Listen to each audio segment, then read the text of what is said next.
दोस्तों नमस्कार। दोस्तों मैं विमल शाही आप सभी लोगों का अपने चैनल में स्वागत करता हूं और उम्मीद करता हूं कि आप लोग सब लोग स्वस्थ होंगे एवं मस्त होंगे। सभी राष्ट्रवादियों और सनातनियों से ये निवेदन रहेगा कि आप लोग मेरे चैनल को सब्सक्राइब कर लीजिए और वीडियो को लाइक एवं शेयर भी कीजिए। दोस्तों आज हम लोग बात करने जा रहे हैं बिहार विधानसभा चुनाव 2025 के बारे में। जी हाँ दोस्तों, अभी रिसेंटली 3 एजेंसियों ने बिहार विधानसभा चुनाव के बारे में अपना ओपिनियन पोल किया था और उसका रिजल्ट जो है मीडिया में शेयर किया है। तो हम लोग उन सभी एजेंसियों का सर्वे जो हुआ है, ओपिनियन पोल जो हुआ है, उसके जो रिजल्ट है वो हम लोग अभी एनालिसिस करेंगे और देखने का कोशिश करेंगे, समझने का कोशिश करेंगे कि आखिर उनका ओपिनियन पोल कहता क्या है। तो अच्छा, एक बात इससे पहले मैं बता देना चाहता हूं कि ओपिनियन पोल या एग्जिट पोल ये बड़ा सब्जेक्टिव इशू है। इस पर किसी को यकीन होता है और किसी को यकीन नहीं होता है, और ये ओपिनियन पोल सही भी हो सकते हैं और गलत भी हो सकते हैं। ये ओपिनियन पोल जो होते हैं सिर्फ डेटा बेस्ड एक अनुमान होते हैं, और अनुमान जैसा कि आप सब जानते हैं कभी सही भी होते हैं और कभी गलत भी होते हैं। तो ये जो पार्टी ओपिनियन पोल में जिसको जीतते हुए मतलब कि दिखाते हैं, उनको लगता है कि ये ओपिनियन पोल सही हैं, और जिस पार्टी को ओपिनियन पोल वाले हारते हुए दिखाते हैं उनको लगता है कि ये ओपिनियन पोल गलत है। तो ये बड़ा एक विचित्र सी स्थिति है। तो सबसे पहला ओपिनियन पोल मैं यहां पे डाल रहा हूं। तो सबसे पहला जो ओपिनियन पोल एजेंसी है उसका नाम है लोक पोल। लोक पोल ने जो अपना मतलब कि एक ओवरऑल इन्होंने बताया है, पार्टी वाइज ब्रेकअप इन्होंने नहीं बताया है। सबका जो है पार्टी वाइज ब्रेकअप किसी का नहीं है। इन्होंने सिर्फ बताया है कि किसकी सरकार बन सकती है, या तो एनडीए की बनेगी या फिर महागठबंधन की बनेगी। तो लोक पोल के अनुसार एनडीए को 105 से लेकर 114 सीट आ सकता है, और महागठबंधन को 100 के करीब सीटें आ सकती हैं, और बाकी की सीटें जो हैं वो अन्य को आ सकती हैं। अन्य में कौन कौन है? एआईएम है, प्रशांत किशोर हैं और इंडिपेंडेंट हैं, ये अन्य में आ जाते हैं। तो बाकी जो 20-25 सीटें हैं वो अन्य में, प्रशांत किशोर में और एआईएम में बटेंगे। उसके बाद अच्छा, इस लोक पोल के अनुसार अभी तक किसी को मतलब कि साफ साफ मेजोरिटी आती हुई दिख नहीं रही है। इनके अनुसार जो है हंग असेंबली के अनुमान लग रहे हैं। ठीक है, तो इनका अपना एनालिसिस है तो कर सकते हैं। अब इसमें देखिए, इसमें कौन पार्टी किसको सही मानेगी, किसको बोलेगी कि ये सही है, गलत है, ये कोई कह नहीं सकता है, क्योंकि दोनों को इन्होंने बराबर बराबर सीटें देकर छोड़ रखा है कि आप लोग आपस में अपना समझते रहो। उसके बाद दोस्तों दूसरी जो एजेंसी है उसका नाम है एक्स इंडिया जो है वो साफ साफ बता रही है कि बीजेपी लेड नीतीश कुमार की पार्टी लेड एनडीए को 130 से 135 सीटें आ रही हैं, और महागठबंधन को 100 से 110 के सीटें के करीब आ रही हैं, और बाकी जो सीटें बची हैं वो अन्य को आ रही हैं। अन्य में वही फिर एआईएम और प्रशांत किशोर और इंडिपेंडेंट कैंडिडेट आ जाएंगे। उसके बाद दोस्तों आ जाइए टाइम्स ऑफ जेवीसी। ये एक थोड़ा बहुत ठीक ठाक कंपनी है जो सर्वे करती है, और इन्होंने अपना स्पष्ट बता दिया है कि इन्होंने रेंज कुछ नहीं दिया। इन्होंने साफ साफ कह दिया है कि एनडीए को आएंगी 136 सीट और महागठबंधन को आ रही हैं 75 सीट, कुल जमा 75 सीट आ रही हैं, और बाकी जो है वो अन्य को आ रही हैं, जिसमें प्रशांत किशोर, एआईएम और इंडिपेंडेंट हैं। और वोट वाइज सर्वे इन्होंने अपना परसेंटेज बताया है कि किसको कितना परसेंट वोट आ रहा है। तो एनडीए को आ रहा है 36.2% ऑफ वोट मिल रहे हैं और महागठबंधन को 35.8% वोट मिल रहे हैं। तो परसेंट ऑफ वोट में जो है ज्यादा फर्क नहीं है, लेकिन इसमें से 3 जो ओपिनियन पोल हैं उसमें से 3 में से 2 जो है वो साफ साफ दिखा रहे हैं कि BJP, NDA, Nitish Kumar, JDU इनकी सरकार बनती हुई दिख रही है। अच्छा, तो इसके पहले मैं आगे बढ़ूं तो मैं देख रहा था कि किसी का पास्ट रिकॉर्ड किसका है।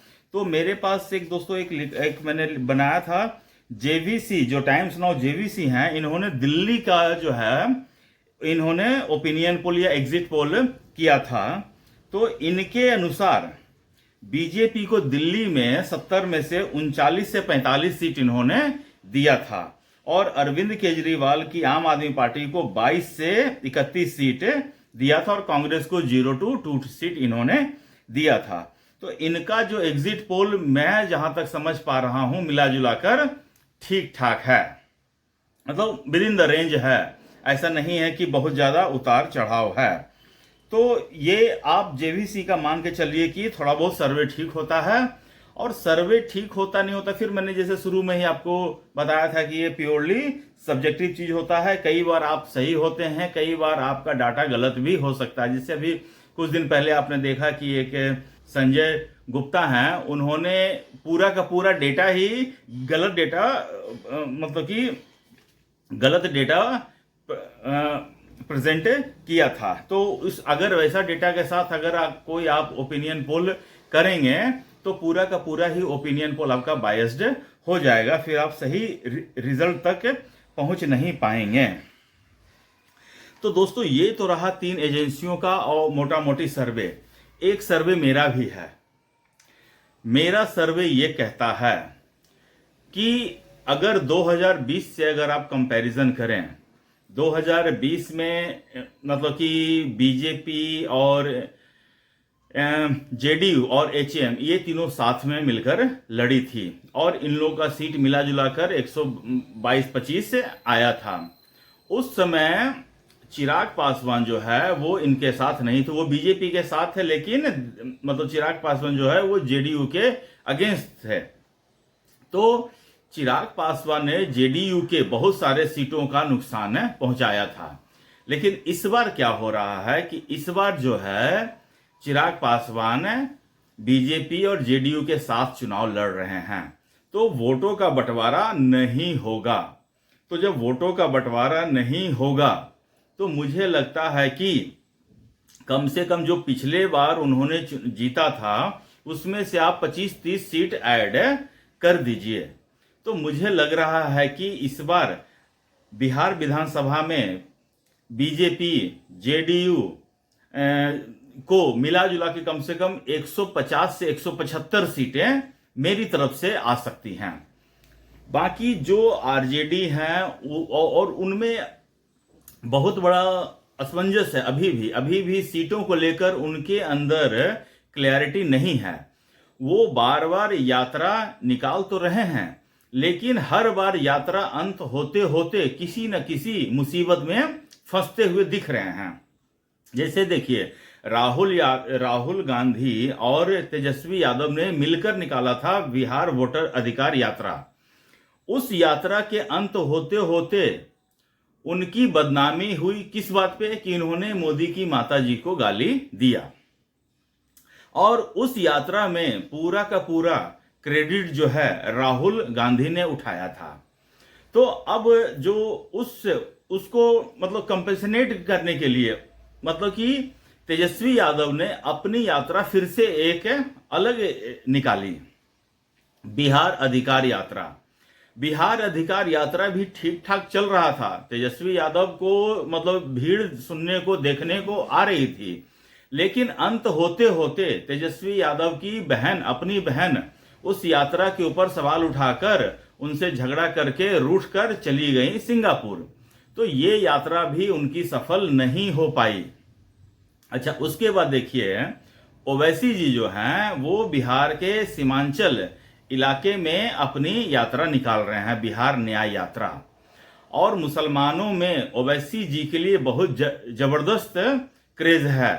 आप देखिए 2020 के चुनाव में भी ओवैसी जी की पार्टी को 5 सीट मिले थे। ये अलग बात है कि ओवैसी जी ने गलत कैंडिडेट पर चुनाव लड़ा था। सारे के सारे कैंडिडेट बेईमान निकले और वो ओवैसी जी की पार्टी को छोड़कर आरजेडी में मिल गए।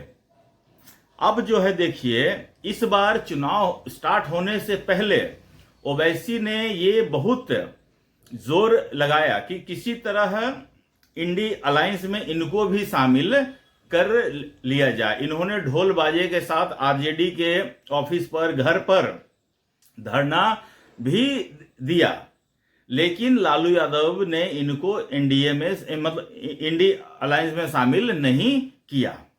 तो अब ये जोर लगा रहे हैं कि अपना अब जो भी 5-6 सीटें हैं उस पर हम फोकस करें ताकि 5-6 सीटें हम जीत सकें।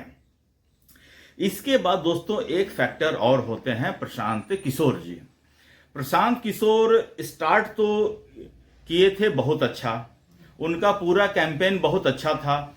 इवन उनका कैंपेन का मैं समर्थन कर रहा था। मैं बिहार के लोगों को ये मतलब मैं अपने वीडियो बनाकर ये कह रहा था कि क्या प्रशांत किशोर की बातों को सुनने के लिए बिहार की जनता रेडी है। लेकिन अभी जैसे जैसे मतलब कि दिन नजदीक आ रहा है चुनाव का, प्रशांत किशोर ने अपना शिफ्ट कर लिया है चेंज। मतलब कि उन्होंने अपना जो है पूरा फोकस कर रखा है मुसलमानों पे। तो प्रशांत किशोर सिर्फ और सिर्फ एक दूसरा ओवैसी बनने का कोशिश कर रहे हैं। ओवैसी जी बहुत बड़े नेता हैं, ये मैं मानता हूं, और ये बात मैं नहीं मानता हूं, अब तो पूरी दुनिया मान रही है। और प्रशांत किशोर ओवैसी बनने का कोशिश कर रहे हैं सिर्फ और सिर्फ मुस्लिम वोट के लिए।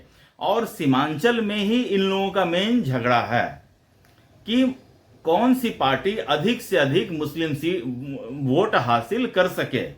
इनका झगड़ा बस बिहार का सीमांचल सीटों तक ही सीमित है, बाकी के सीटों पर इनका कोई जोर जबरदस्ती नहीं है।